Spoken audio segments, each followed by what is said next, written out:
మరి ఇప్పుడు పిఠాపురంలో పోటీ చేసి గెలిచారు, మరి ఎలా అనిపిస్తుంది మీకు? ఇది చాలా మంచిగా అనిపించింది. అసలు వస్తాడు అనుకోలే. నేను వంగా చేత మంచి టాప్ లీడర్, ఆమె మంచి పర్సన్.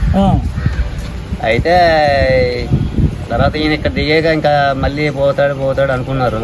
అదే భీమవరం నిలబడినా బాగున్నా అనుకున్నారు. కానీ ఇది గెలవడం అనేది పిఠాపురంలో చాలా సూపర్.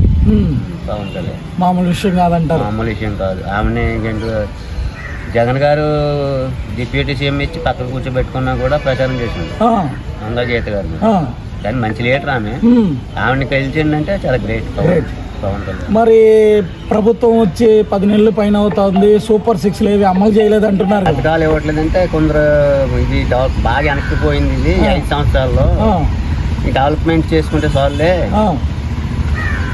ఈ పథకాలది ఏముంది సూపర్ 6 రోడ్లు బాగుండాలి, ఏదో కొంచెం లేబర్ కార్మికులకు పనులు లేవు కదా, అప్పుడు ఇసుక దంద ఎక్కువ రోడ్లు పడ్డారు. ఇప్పుడు ఆ క్యాంటీన్ భోజనం దొరుకుతుంది చాలు. చాలా మంది 100% ఈ భోజనం దొరికితే చాలు బాబు, ఈ పథకాలదే ఉంది అనుకుంటున్నారు. ఓకే, అర్థమైందా? అది thanks thank you so much.